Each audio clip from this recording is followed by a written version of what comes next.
에어스타 탐색은 뭐냐면은 힐 클라이밍 탐색은 이때까지 온 경로에 대한 그거는 생각하지 않고 남은 경로만 생각하는데 에어스타 탐색은 어 보면 자꾸 일어나는데 안 보시는 분들 생각하면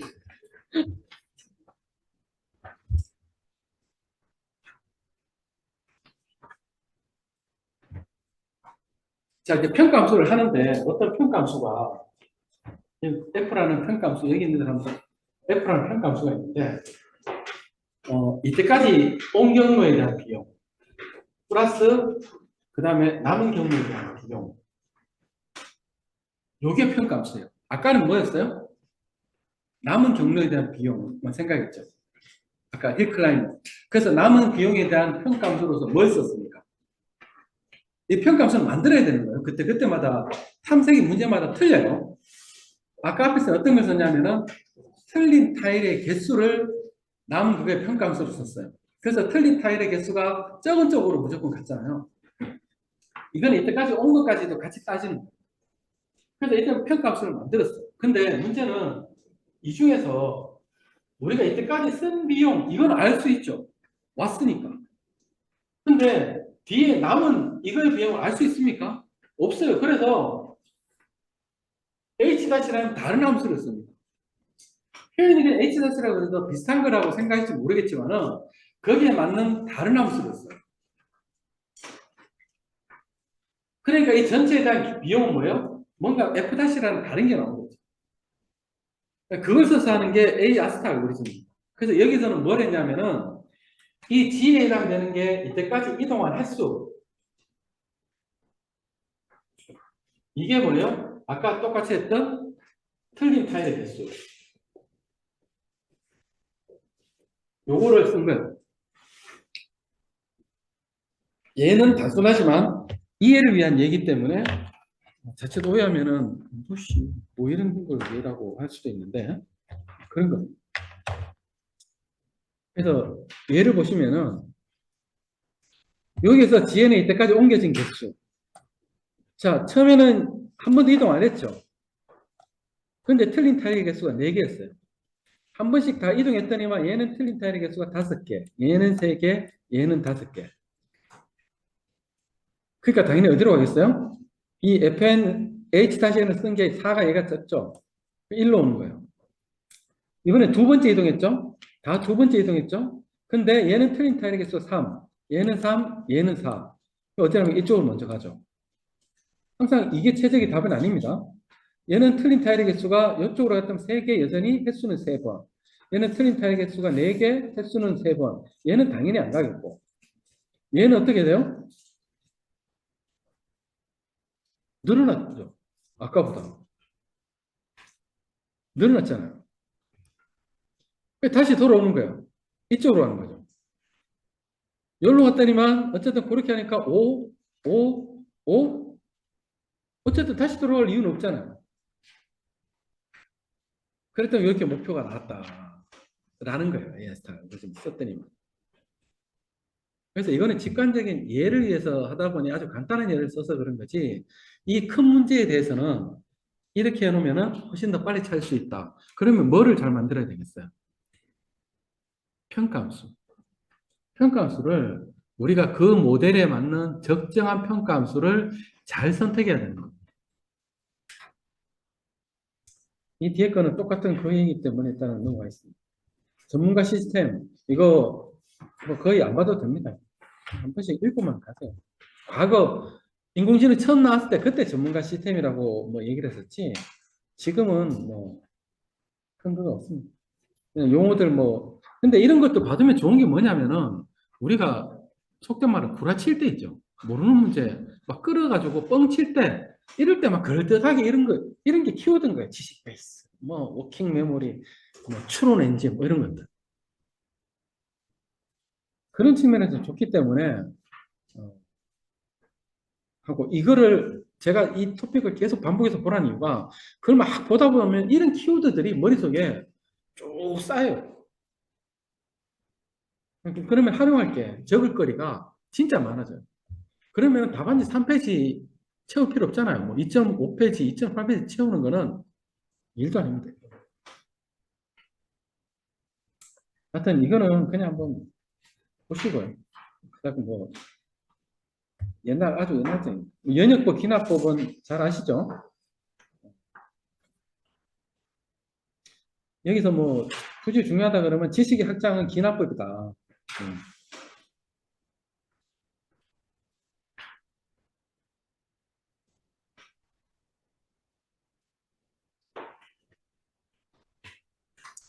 유비 추론은 뭐냐면은 그거예요. A가 두 개가 있는데 A가 ABC라는 특징을 가지고 B도 ABC라는 특징을 가지고 있어요. 그러면 A가 D라는 특징을 가지고 있으면은 B도 D라는 특징을 가질 개연성이 굉장히 높다라고 추론하는 거예요. 그게 유비 추론입니다. 상식적으로 알고 계십니다.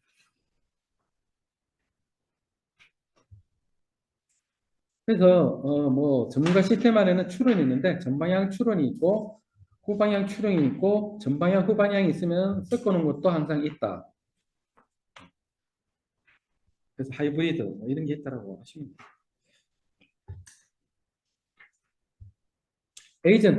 에이전트 문제는 한 7년 전, 8년 전쯤에 나왔는데 이게 책을 보면은 책마다 그 보는 관점에 따라서 다 틀려요. 뭐 시스템 안에는 우리 그런 얘기 잘 하시죠. 우리 IT 뭐 하실 때도 그렇잖아. 시스템에 뭐 에이전트 살렸어? 뭐 쉽게 프로세스 올렸냐는데 괜히 뭐 어떤 건 에이전트 살렸어? 어떤 건 프로세스 살렸어? 뭐 어떤 건 데몬이라고 얘기하기도 하고. 그래서 보는 관점에 따라서 결국 특정한 목적을 하는 건데 뭐 IoT 관점에서 이걸 보고 얘기하는 사람도 있고 그건 다 달라요, 시간.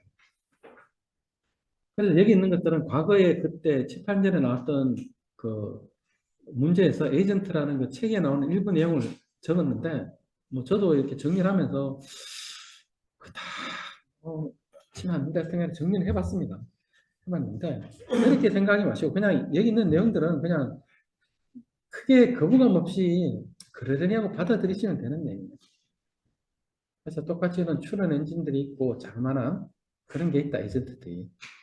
그래서 뒤에 가보면은 뭐 이런 심플 리플렉스 에이전트가 있고, 뭐 에이전트 대 킵 트랙 오브 더 월드, 외부 지식형 에이전트, 뭐골 기반의 목표 기반의 에이전트, 유틸리티 베이스 에이전트 뭐 이런 것들이 있다. 그래서 이 에이전트가 뭐냐면은 그 중에 뭐 우리가 잘 알고 있는 구글에서 그거 아세요?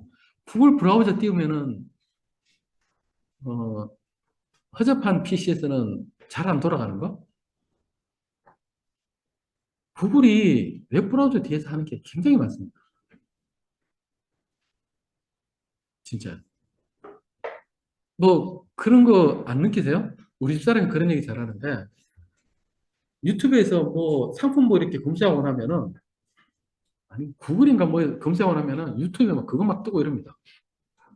예. 그게 결국 다 이제 뒤에서 소위 말하는 구글이 그 플랫폼을 만들어 놓은 거예요. 그래서 여기서 한 사용자 액티비티들이 다른 거 볼 때도 그 다 그걸 반영해 놓은 거예요. 그래서 구글 브라우저 띄우면은 그 밑에 굉장히 떠서 돌아가는 게 많아. 그런 겁니다. 그런 게 일종의 에이전트예요. 다나와의 가격점부터 막 끌고 오는 것들. 특히 검색은 우리가 구글을 못 따라가잖아요. 뭐 구글이 검색에 이제 AI를 접목한다 그러더라고요. 그런 것들이 전부 여기 뭐 서치 로봇이나 인터넷 쇼핑 에이전트, 뭐 인포메이션 필터 에이전트, 과거 영국의 어떤 스타트업이 그거 있었죠. 모든 기사를 몇 줄이더라? 예? 10줄인가요? 예. 그래서 고객한테 제공해주는. 왜 고객은 그 많은 기사를 읽을 시간이 없잖아.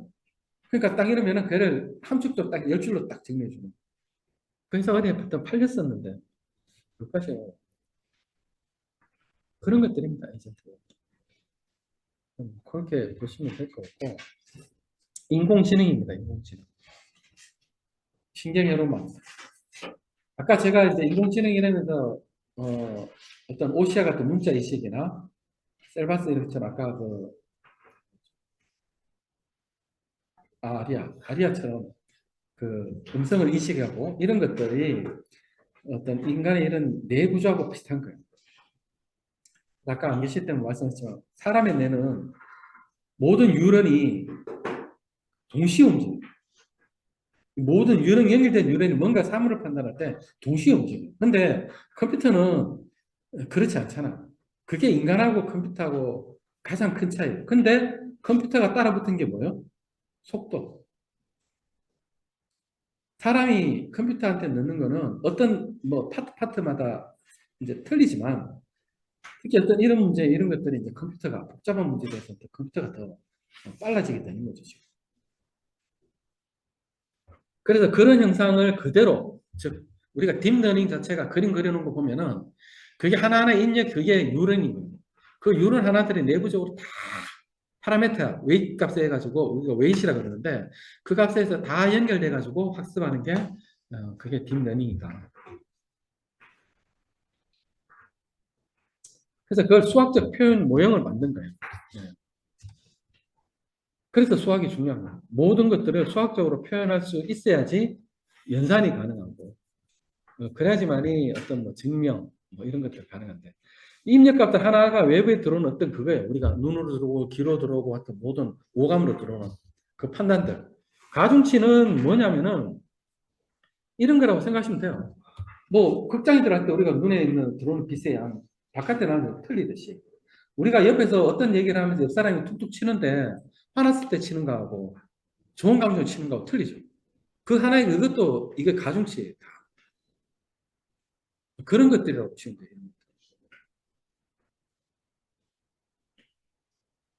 그래서 누가 와서 막 얘기하는데 얼굴은 심각한데 뭐 어쩌니 뭐 이렇게 얘기하는 거야. 얼굴은 심각한데 야, 씨, 이렇게 얘기하는 거 또 틀린 거예요. 그런 것들을 활성함수, 변형함수 뭐 이런 것들 얘기하는데 그런 것들을 출력값을 내는 거예요. 뭐 뒤에 더 상세하게 나오지만은 그래서 수학적 표현을 하면은 이제 이런 식으로 표현을 한다. 그래서 선형분류 문제다라는 게 여기 말하는 단층 퍼센트 앞에 단층이라고 하면 단층 퍼센트래. 보통 1차원적인 그런 것들을 우리가 선형 퍼센트라는 거예요. 그래서 선형 분류라는 문제 여기 보시면은 뭐 0보다 크면 0보다 작으면 이 문제는 뭐냐면 보통 선형 분류의 문제인데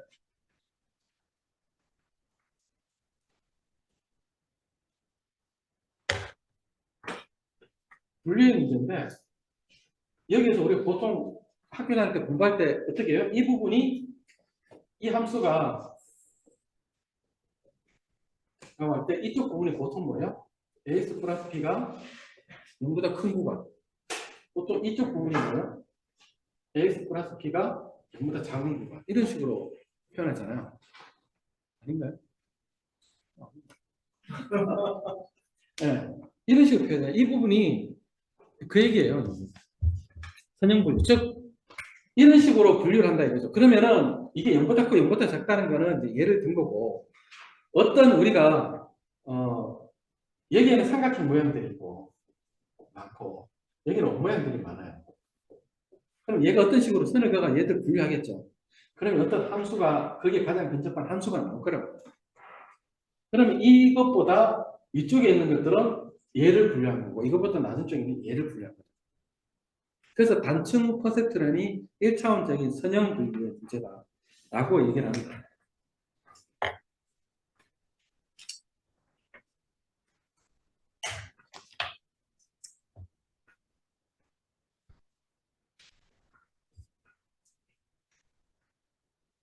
그래서 이그샘플 요거는 뒤에 가면은 또 나오는 문제이기 때문에 굳이 뭐 여기서는 그것도 뒤에 나옵니다. 그래서 쉽게 얘기하면 그거예요. 오분류 집합 이게 안 나올 때까지 하는 거예요. 학습이라는 거. 여기서는 주어진 데이터가 이미 있는 상황에서 그걸 가지고 학습하는 단계예요. 그 학습을 통해서 오분류 집합이 안 나올 때까지 학습하는 거예요. 그래서 어떻게? 입력값하고 기대되는 값하고 거기에 출력의 오차를 어떻게 해요? 점점 좁혀가는 과정이 학습의 과정입니다. 근데 그거를 어떻게 좁혀가느냐? 연결 가중치라는 거. 그거를 바꿔가면서 줄여나가는 거. 그게 왜 어렵냐면은, 어렵다기보다는 왜 컴퓨터는 조금 틀리냐면은, 이런 문제가 있으면은, 우리는 뭐예요? 이런 게 없을 때, 사람 보고, 이거 분리해봐 그러면, 대충이야. 이거 되겠네. 이렇게 할 수 있죠. 근데 컴퓨터는 안 되죠. 컴퓨터는 이 위치에는 이 좌표값 하나하나 다 넣어줘야 되죠. 이거. 다 넣어줘야지만 얘가 어떻게 해요? 분류를 하잖아. 그게 사람하고 틀리다는 거예요.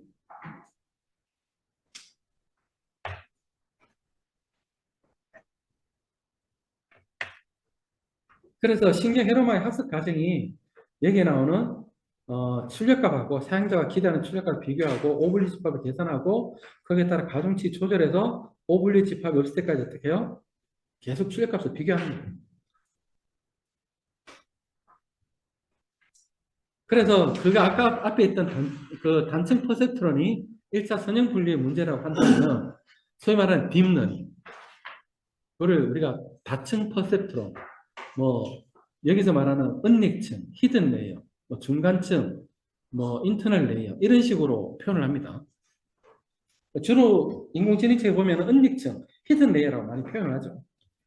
그래서 출력층하고 입력층 사이에 있는 히든 레이어가 얼만큼 있냐에 따라서 너가 인공지능이 좋니, 우리 인공지능이 좋니, 챗GPT가 좋니, 바드가 좋니 서로가 이렇게 막 하는 거예요.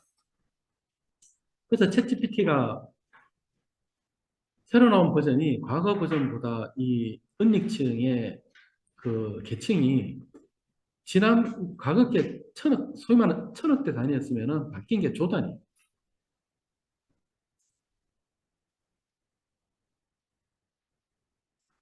그래서 신경 회로망의 장단점인데 이거는 뭐 읽어보시면은 나중에 써먹을 말들은 많습니다. 보장 내용성, 일반화, 적응성 이런 말들. K-민즈 클러스터링, 이제 K-민즈 알고리즘인데요. 인공지능은 뒤에 가서 또 다시 한번 하시고요. 뭐 군집합, 즉 군집합을 어느 하나 이렇게 묶는 문제, 묶는 어떤 문제를 해결하는데 이제 간단한 자율학습 알고리즘이다. 그래서 알고리즘 과정은 요 밑에 가면 보시고 예를 먼저 보시면은 항상 인공지능 쪽은 예는 단순한 그러다 보니까 그 어떤 알고리즘 그 목표라는 그거하고 갭을 잘 못 느껴. 자, 요걸 가지고 숫자를 분류하는데 어떻게 군집합을 하냐면은 일단 이미 데이터, 즉 여기서는 뭐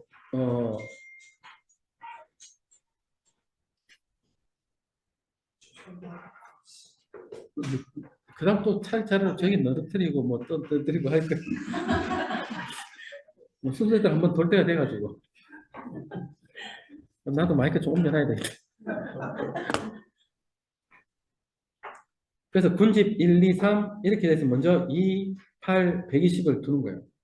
그 다음에 여기에 가까운 숫자들을 위치상 가까운 것들 여기다 분류를 합니다. 그 다음 어떻게 해요? 얘들을 또 평균을 내요. 그래서 다시 평균 값을 계산한 다음에 2, 8, 313 하면 나오겠죠. 그러면은 이게 평균하면은 313이 나온 거예요. 그러면 여기 313에 가까운 그것도 또 다시 숫자를 분류해요. 그렇게 분류하니까 120이 아까는 120이 여기에 가까웠었는데 두 번째 해보니까 120이 8에 가까운 거예요. 이 373보다는. 그래서 여기 바꿔요. 다시 또 평균을 냅니다. 그러면은 요거는 2니까 2 그대로 되고 8하고 120하고 평균을 내니까 뭐 64가 나왔나요? 128, 64 맞네요. 또 2, 800, 1000, 1000이니까 100, 500 나왔죠? 그럼 요거 가지고 또 이렇게 분류를 하는 거예요. 여기 아까 숫자 있는 대로 다시. 그렇게 하니까 뭐 28, 120, 200, 800 이렇게 분류가 된 거예요. 언제까지? 안 될 때까지 하는 거예요.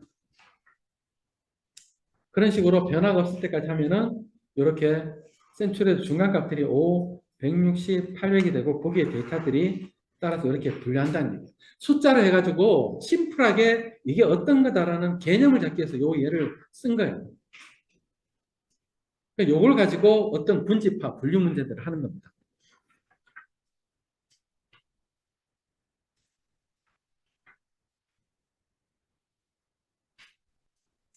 패턴 인식, 뭐 패턴 인식의 한 종류는 문자도 이제 패턴 인식의 하나죠. 예, OCR 같은 경우도 패턴 인식이 하나고, 어, 특히 그 문자 같은 경우에 제가 꽤 7년 한창 그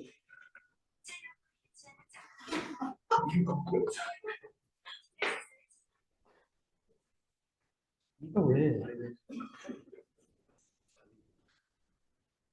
뭐가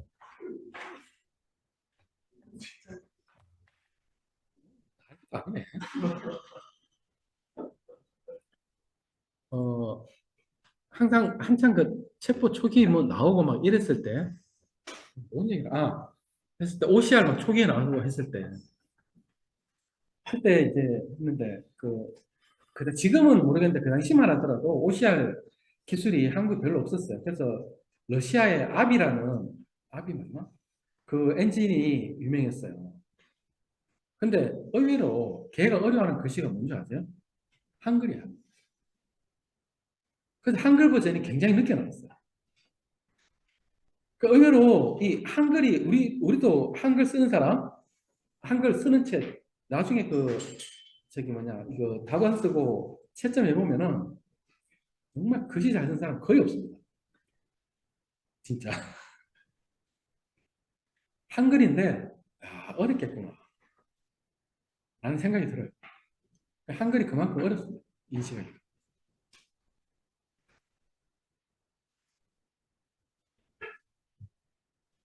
그래서 뭐 패턴이 이런 문제인데 이런 것들이 있다라고 하시면 돼요. 이거를 관련된 게 거의 안 나와요. 이런 거. 뭐 그래서 뭐 센서, 카메라, 마이크 가지고 전처리 과정을 거치고 잡음 제거하고 특징 추출하고 뭐 이런 걸 한다라고. 이쪽 부분은 그냥 읽어보시면 돼요.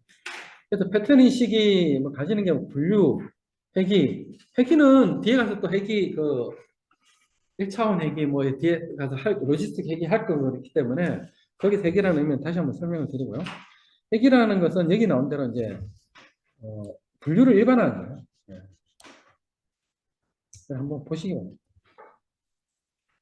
그래서 패턴 인식의 모델 검증 기술이라고 되어 있는데 뭐 크로스 밸리데이션, 엠폴드 크로스 밸리데이션, 부트스트랩 뭐 여러 가지 있습니다. 그래서 1번 같은 경우에 이제 엠폴드 크로스 밸리데이션은 예를 하나 하면 그거예요. 샘플이 100개면요. 100개를 다 가지고 트레이닝하는 거예요. 학습하는 거예요. 저기 아니 그게 아니라 100개를 다 가지고 하는 게 아니라 70개 가지고 학습하고 나머지 30개 가지고 검증하는 거예요. 그게 엠폴드 크로스 밸리데이션. 2번은 뭐냐면은 전체 데이터를 랜덤하게 복원 추출한다는 말은 무슨 말이냐면은 복원추 70개 선택한 후에 70개를 거기서 다시 넣고 다시 70개 선택하고 이런 식의 방식이 2번입니다. 그래 놓고 한 번 더 선택지 않은 데이터를 어떻게 해요? 검증용으로 씁니다. 3번은 100개 중에서 데이터가 적을 때 보통 쓰는 방법인데요. 100개 중에서 하나를 검증용, 99개는 학습용, 반복해가지고 100번 하는 거예요. 이게 뭐냐면은 이제 패턴 인식을 해가지고 테스트를 하고 해야 될 거 아니에요. 그때 쓰는 방법이에요. 그러면은 학습할 때는 어떻게 합니까? 기존에 있는 거 가지고 학습을 하겠죠. 그때 기존에 있는 거 가지고 100%다 학습만 시키면은 검증할 게 없어요. 그게 소위 말하는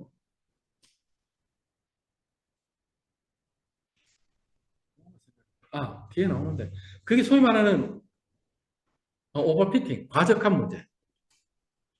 그 인공지능의 과적한 문제라는 게 있습니다. 그게 뭐냐면은 너무 학습 데이터에 최적화돼 가지고 실질적으로 검증용에서는 성능이 안 나오는 거예요. 얘가 학습용 데이터에서는 한글 인식이 너무 좋아요. 걔를 가지고 하면은 한글 인식 99%인데 검증을 딱 하니까 50%가 뚝 떨어지는 거예요. 그게 뭐냐면은 학습한 거에만 너무 최적화돼. 이걸 가지고 오버피팅이에요. 거기에 따라서 여러 가지 또 대응하는 방법이 또 나와요. 그래서 패턴 인식 분야가 이제 문자 인식, 뭐 특히 저도 관심이 이 부분이에요. 진단 시스템. 왜냐면은 아무리 그 병원에서 방사선 전문의들이 사진 찍은 가지고 판독을 한다 하더라도 소위 말해서 사람이 볼 수 없는 그런 부분이 있대요. 근데 01, 디지털 세상에서는 그게 틀린 거예요. 조금씩. 그러니까 그거를 계속 학습시켜가지고, 왜냐면 전 세계에 그런 그 사람들 환자에 찍어 놓은 거, 그 데이터는 엄청나게 많대요. 그러니까 그걸 가지고 학습을 하고 난 다음에 방사선 의사들하고 같이 이제 진찰을 하는 거예요. 그러면 의사들이 보지 못한 부위에 여기에 아마도 담낭에 종양이 있는 것 같아요. 그러면 과거에 의사들이 찾지 못한 것까지 얘는 찾을 수 있는 거예요. 그래가지고 물론 뭐 배갈라 맞는데 아니다 뭐 이럴 수도 있지만